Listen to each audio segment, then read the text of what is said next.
Welcome to the Roadmap to Secure Love. In today's episode, Kim and Kyle discuss how childhood fears, like a fear of bees, can shape our emotional reactions in relationships and impact how we connect with our partners. Let's dive in. Okay, I have a confession to make, Kyle. Okay. I'm afraid of bees, wasps. If a fly is by my ear and I don't know it's a fly, that buzzing sound, I'm going to freak out. Hmm. Now, I used to freak out so bad that I would scream and run and like headbang hmm down the road. Now I'm calmer, okay? But I'm calmer because I figured out why I was so afraid. Why are we so afraid? So when I used to go to this camp called Poco Loco, which in Spanish means a little crazy. hmm And every Friday we would go to like a forest preserve and we'd eat outside and things like that. And my mom would tell me every Friday, Mom, I love you. I'm okay. It's fine. Okay. So, little side note for mom out there. She would tell me, if you ever get stung by a bee, like get help and always look down on the ground so you don't step on a beehive or anything like this. Because if you get stung, you could be allergic and you could die. Wow. Yeah, I could die at hmm Poco Loco camp on Fridays. It's like a big deal. Huge deal. It's like a huge deal. And so, like, I would see a bee on a flower a mile away and I would run the opposite way. Everybody used to laugh at me hmm because I was a freak. Of course. I was a total Terrified. freak. Yeah. Yeah. So finally, after years of freaking out, headbanging, screaming, running, I realized, oh my gosh. And people would ask me, well, are you allergic? By the way, they would ask me, are you allergic? And I was like, girl, they can't catch me. I've never been stung because they can't catch me. I mean, that's how fast it was, right? hmm And then all of a sudden I realized, oh my gosh, just because I was told over and over again on Fridays I could die at Boca Loco camp. Whew. Once I figured out where the fear came from, I was able to kind of like work through it. hmm And I was also allowed to give myself a lot of self-compassion. hmm Instead of feeling shamed that I'm freaking out in front of all these strange people, hmm I was able to say, yeah, I'm afraid because I have this mindset that I could be allergic and die. Um, so now I see bees and I'm aware of their presence. hmm But I don't freak out. Yeah. I even sent Kyle, I think I sent you a picture, maybe. I don't know. I sent somebody a picture and I was like in a chair outside and a bee landed on my chair and I took a picture of it. And you stayed right there. Yeah, and it stayed right there and it was like rocking around and I was like, I am not going to die today. hmm So yeah, I'm afraid of bees.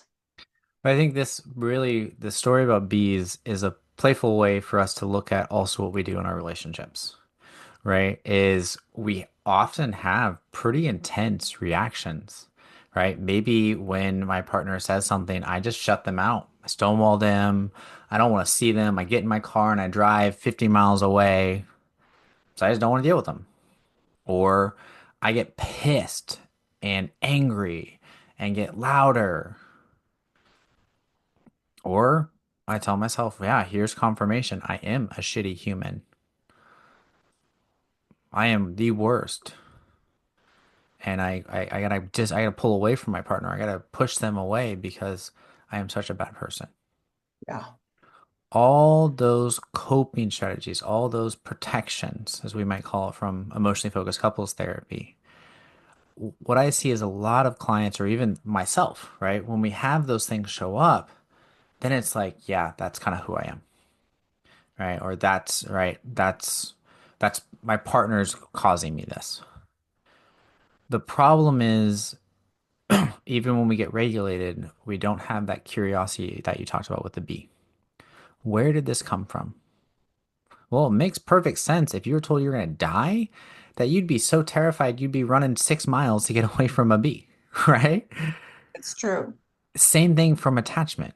If we're shutting out the world, if we're angry, if we're getting louder with our partner, if we're going into shame, at some point in our lives, we learned that strategy. And at some point, it worked. You didn't get stung by a bee To this day, to I this have day. I have never got stung by a bee. And so there is a primal thing, right? So Right. for me, the primal thing was don't die. Hmm. Okay. And there's also this primal thing that comes up with us. It's like have value, Yeah. lovable. Hmm. That's those things because we're hardwired to feel loved and accepted. Hmm. It is a threat, a primal threat Hmm. if we do not experience those things. Right. Which is why these reactions can feel so intense, so overwhelming, and so out of balance. Out of balance. Oh, out of balance. Oh my gosh, I gotta tell you guys a story. I can't believe I'm telling this, but it's so funny. So I was in college. There was this guy that just was like head over heels for me. I did not like him at all, but he was like, I'm gonna marry Kim. And I was like, "Pfft, no way. And so we were driving and we stopped to talk to a friend and I rolled down my window to talk to somebody. And all of a sudden a bee came straight towards my face. I mean, it was aiming for me, Kyle. And you might as well it was destined to get Kim. Hmm. I'm in the car. All of a sudden, I go head first, diving into the guy who wants to marry me's lap, Hmm. like right in the middle of the lap. Hmm. And I look up, he's smiling. He thinks this is great. Of course. I'm like, sorry. I will never forget that moment because I was so humiliated. Hmm. It was horrible. Hmm. He was like all excited, Hmm. you know. But what came up for me was a primal moment. Reaction. Yeah. I'm gonna die. Hmm. So dive, Kim. Hmm. Save yourself, Hmm. right? And we do this in relationships. Yeah. And all of a sudden we're in a mess and we're like, how did we get here? Well, we got here because we were afraid. Right. We were afraid that if we lose our partner, if we don't have a sense of value or worth, and that's what gets touched. Sometimes even without us realizing it, that can get touched. Right? Because we are literally hardwired to react sometimes before conscious awareness. Right? That's neuroception, which is if you see a stick on the ground, you jump and then you go, wait, that's a stick. Why'd I jump at a stick? Well, that's because if it was a snake, you would just saved your life. But if you went, huh, is that a stick or a snake? And you stayed there, you got bit, you might be dead. Same thing happens in our relationships. We literally, even before a full second passes, have a story, we have a reaction to something that feels emotionally threatening in our relationship. If our partner doesn't see us as valuable, if our partner feels disappointed, that could feel like a threat in our body. That means we might lose this relationship, or we might be rejected, we might be abandoned, and all of a sudden, even before we're aware of it really happening, we're shutting down. We're storming out the door, or we're getting louder and more critical and providing more of a case for how we're not that type of partner, or we're going, yeah, I am just a shit partner. I am the worst. You should totally divorce me. And all that is because it's touching this primal fear that leaves us dysregulated, that leaves us in a fight or flight or even freeze mode, that gets in the way for us to be curious about why we do what we do. I think that's huge, is the curiosity piece. Well, Because I got over my bee because I was curious why I was that way. And this is something I see with my clients where they get really stuck when they don't like, and that's what we do in our therapy. We help them organize.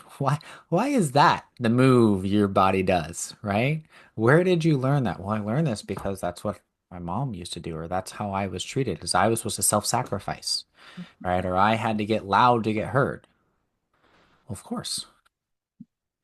And so, but this is something that I find a lot of times gets blocked is we have these big reactions when we're dysregulated and we have a primal threat that then we don't come back and go, huh, okay, I'm human. This has to make sense for some reason. Why did I do that? What was at stake for me that I did what I did?